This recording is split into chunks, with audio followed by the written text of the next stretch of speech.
Hey, Lenore, how are you? I'm doing okay. How are you today? Good. We're chuckling because you might hear some construction noise in the background. Just our luck. They turned on the sander or something. We're just practicing our level of acceptance, right? Hear the sound, let it go. Hear the sound, let it go, and just keep going through it, right? What's our topic today, Melissa? So, Lenore and I are really big fans of EMDR. You've probably, if you listen to the podcast, you've heard it woven in quite a bit. Um, And remind our listeners what EMDR is.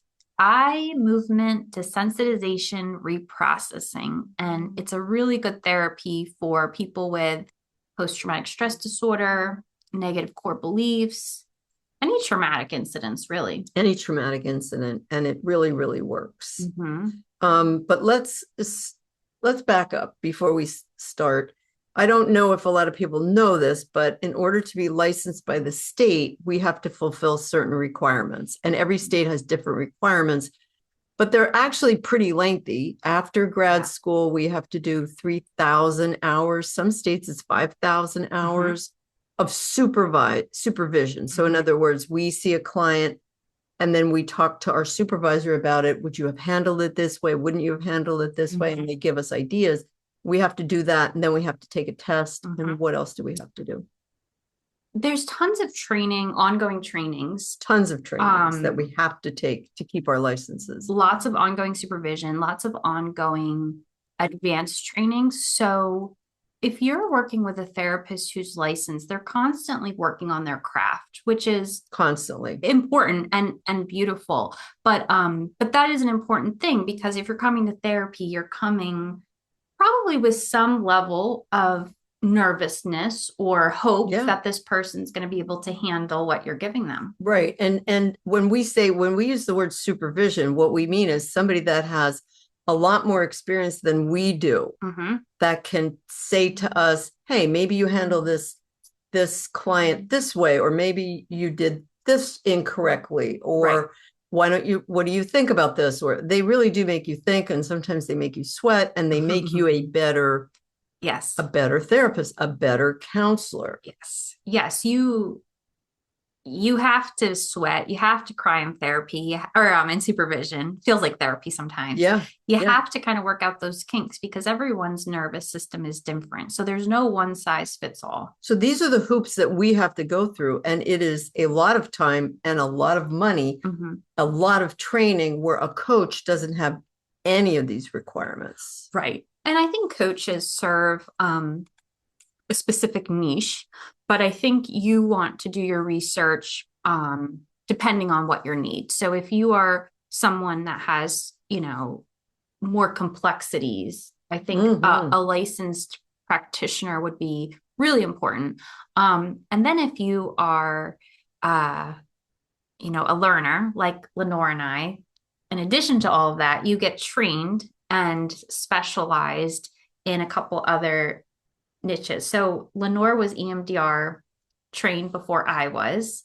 And now we are both certified and approved consultants in training, and all the credentials don't matter, but we're pretty deep in the EMDR world, right? Yeah, think of it like a ladder. EMDR basic training, and it's 6 days with the organization that we use. There are other organizations, but the one that we use, which is EMDRIA, we're on the basic rung of the ladder is basic training. And not all therapists even go to the 6 days of training. They skip out after 3 days of training because it's expensive. And sometimes you have to get a hotel in another city because it's exhausting, or the training isn't in your city. So it's a lot. It's a lot to do these things. It's a lot to do these things, and it is a privilege to do these things because, like Lenore said, it's time, money, effort. But I also want to point out, I think it's very important to have a therapist that is willing to put themselves in some of these trainings, because when you're in these trainings, you're actually doing therapy sessions. So your therapist will know some of the discomfort you're feeling because they've also walked through this. You need to explain that more, because I'm not sure our listeners are going to follow. Yes, sorry about that. So my idea is, I think it's important to have a therapist who's been in therapy. Now, I'm not saying every therapist has to go to therapy every single week, but I'm saying that they have some experience with it. because I think it is hard to understand the anxiety and the discomfort and all of the work you as the client might be experiencing if they haven't walked through some of the fire themselves. Right. So when we go to a lot of these trainings, like half the day is us practicing on each other, practicing these skill sets that we've learned. So we know what it's like and we get hands-on experience with it during that time frame. And like the vulnerability, the vulnerability of doing a therapy session with another therapist and the vulnerability of someone kind of digging into your soul.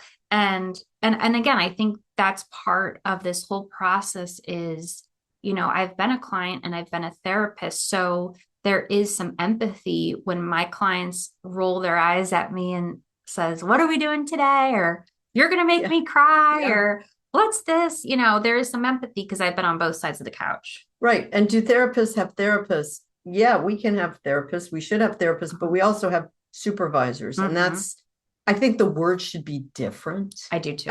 It's a very misleading word. And that's why we're trying to explain it as best we can. But when we're learning a new skill set, we have somebody supervising us that says, "Don't do it that way, do it this way."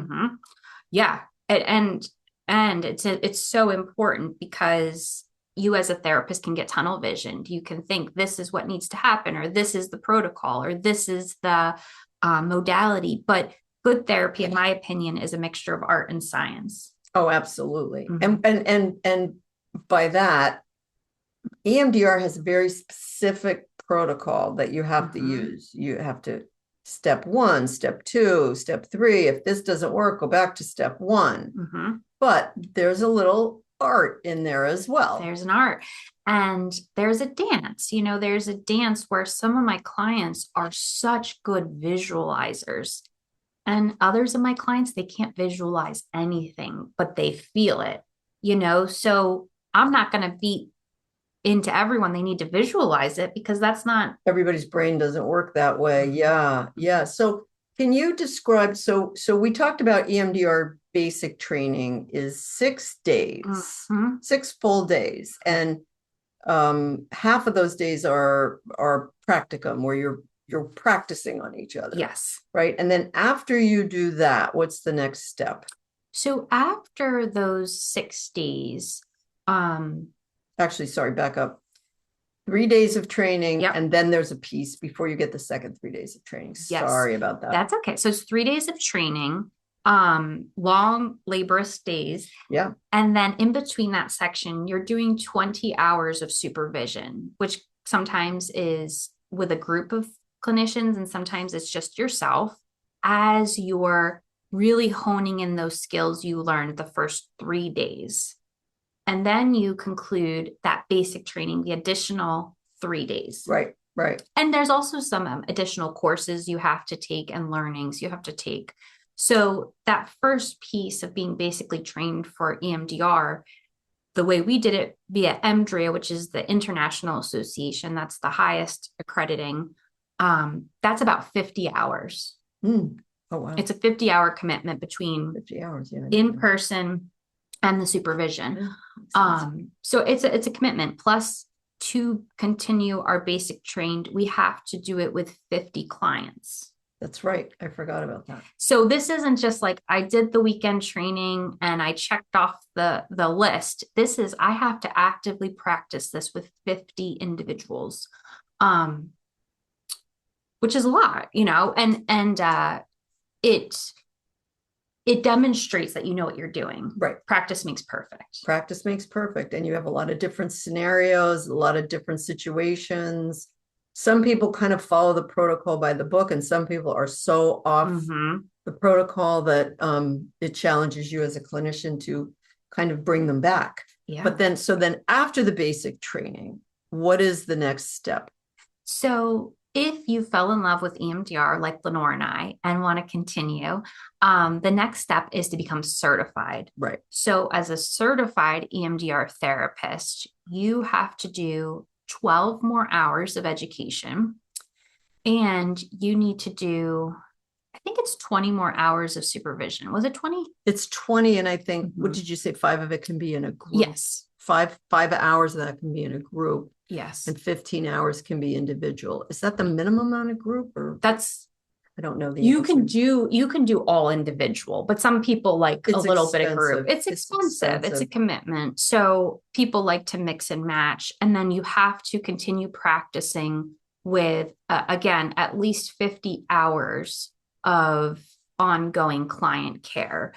Because again, the idea is practice makes perfect. Mhm. And I always talk about neural pathways. It's the same for therapists. We're getting our neural pathways hardwired with the protocol. We're getting our neural pathways wired to look for certain things and to guide people in certain ways. So all Right. of that practice helps keep the brain moving. And I don't know about you, but when I took basic training, I was kind of like, yeah, I went out and I practiced. But I learned a whole lot of new things Oh yeah. in certification. Oh my And I goodness. think because when you get the basic training, it's kind of like drinking from a fire hose. It's so Mhm. much, and it's so different from regular therapy that I think it just took a lot for me to get my head around. So then when I went back to the certification, I was like, oh, well, that part, I'm not doing it exactly that way. So let me try to do it exactly that way. And it was surprisingly really helpful.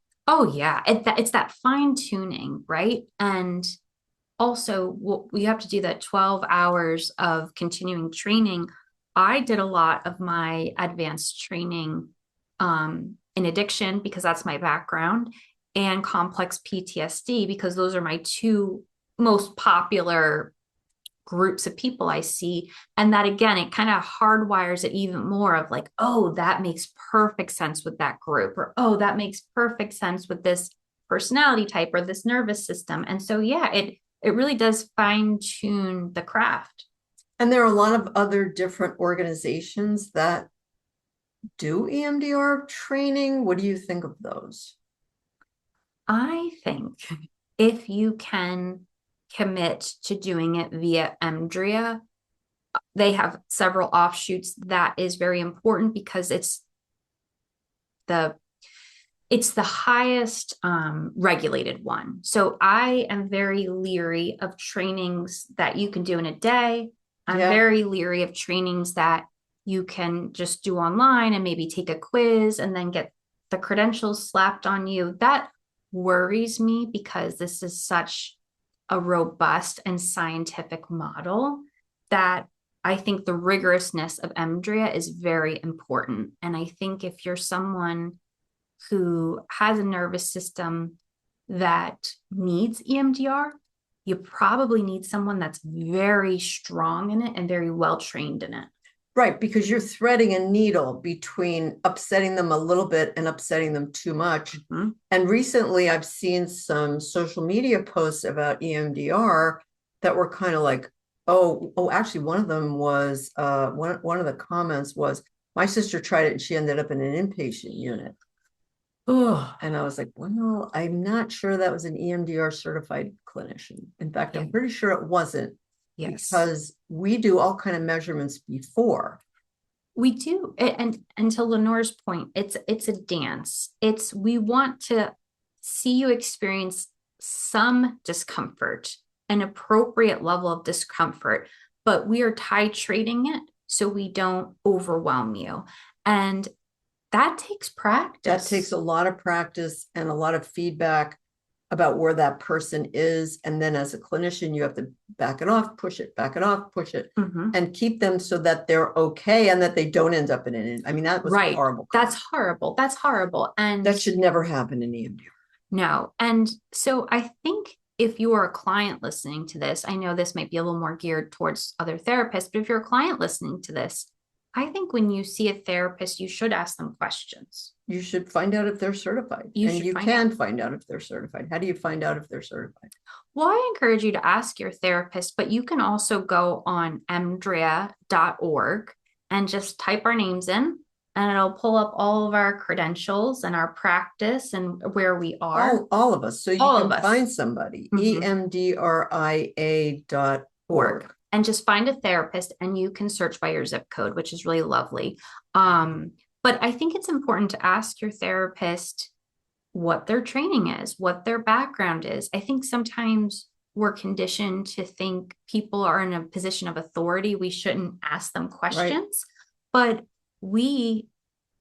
a good therapist will welcome the questions, and you should feel safe with who you're going to open up with. Absolutely. Absolutely. And there are certain, we're trained in who we should not be working on. Right.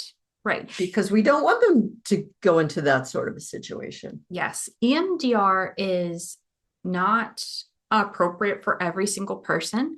It's not appropriate for anyone who's in every state. You know, there's certain clients that I will communicate with, hey, I don't think today's a good day to go into processing. Right. You're too fragile. If you're too fragile, we have to stabilize you before we do EMDR. We have to stabilize you. And if you had a big night of partying last night, your brain might not be working the way I need it to work today.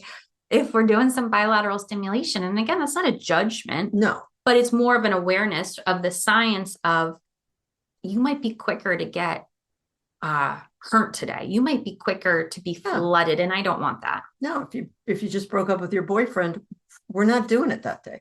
Nope. We're not doing it. So this was really helpful. And if you have any questions or comments, we're open to receiving any feedback. And takeaway, ask your therapist questions.